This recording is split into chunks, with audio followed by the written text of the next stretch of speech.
क्या आपकी जिंदगी रोजमर्रा के बोझ से थक चुकी है और एक ऐसा सुकून चाहिए जो एक आपके दिल की दुनिया बदल दे? तो अभी रुक जाएं, क्योंकि आज की ये कहानी बराह रास्त आपके दिल पर दस्तक देने वाली है। ये कहानी किसी की नहीं बल्कि खुद मेरी यानी इमरान की है। आज इसका ताल्लुक मेरी जिंदगी के एक ऐसे मोड़ से है जिसने मुझे जीने का एक नया अंदाज सिखाया। एक रात जब हर तरफ गहरा अंधेरा और मुकम्मल खामोशी थी, मैं अपने कमरे में अकेला बैठा हुआ था और मेरे जहन में कारोबार की उलझनें और मुस्तकबिल के हवाले से सैकड़ों सवालात गर्दिश कर रहे थे। दिल पर एक अजीब सा बोझ था। ऐसा लग रहा था जैसे मैं किसी बंद गली में खड़ा हूँ। इस बेचैनी के आलिम में अचानक मेरी नज़र कमरे के कोने में रखी इस पुरानी डायरी पर पड़ी, जिसमें मैंने अपने दादाजी की कही हुई कीमती बातें लिख रखी थी। मुझे याद आया कि मेरे दादाजी अक्सर मुझसे बड़े प्यार से ये कहा करते थे कि इमरान बेटा, जब भी जिंदगी तुम्हें थकाने लगे, दुनिया की जिम्मेदारियां एक भारी पत्थर की तरह तुम्हारे कंधों पर सवार हो जाए, तो कभी मायूस मत होना, क्योंकि ये वक्त होता है जब तुम्हारा रब तुम्हें अपने और करीब करना चाहता है।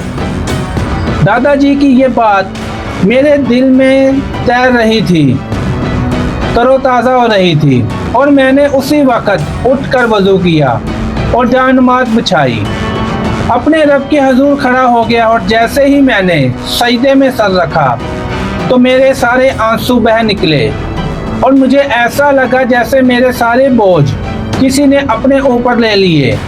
नमाज ख़त्म करने के बाद जब मैंने कुरान पाक खोला तो मेरी नज़र सूरतुल बकरा की आयत नंबर 46 पर पड़ी, जिसका मफ़हूम दिल की गहराइयों में उतरता चला गया।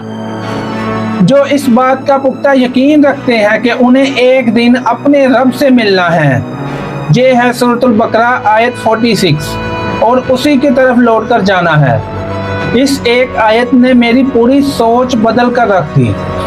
मुझे समझ आ गया कि जब इंसान का ये यकीन पुख्ता हो जाए और उसका हर अमल, हर आंसू, उसकी हर कोशिश उसके खालिक के पास महफूज है, तो एक दिन उसने अपने रब के वापिस भी जाना है, तो दुनिया का कोई भी गम उसे हरा नहीं सकता।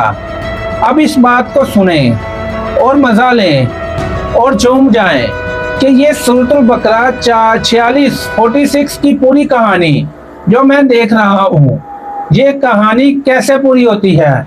जिन्हें यकीन है उन्हें अपने रब से मिलना है और उसी की तरफ फिरना है। गुनाहों और ख्वाहिशात से पड़े हुए दिलों पर नमाज बोझल नहीं होती, इश्क मोहब्बत होती है। इलाही से लबरेज और खौफ खुदा से झुको है दिलों पर नमाज बोझ नहीं, बल्कि नमाज के लिए लज्जत और सरूर और रूहानी कल्बी मेराज का सबब बनती है।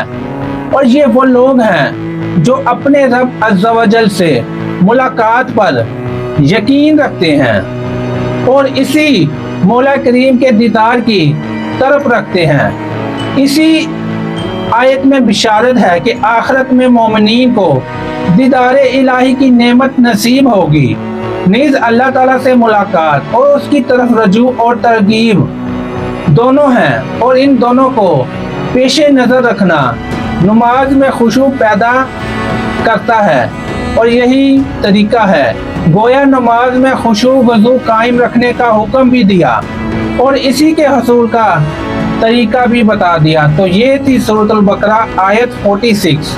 अगर आपको वीडियो अच्छी लगी है तो चैनल को सब्सक्राइब करें और अगली आयत के लिए बेल आइकन को ज़रूर दबाएं ताकि सबसे पहले आप तक वीडियो पहुंच सके। तो मिलते हैं अगली वीडियो में। आज की वीडियो में इतना ही। अल्लाह हाफिज़।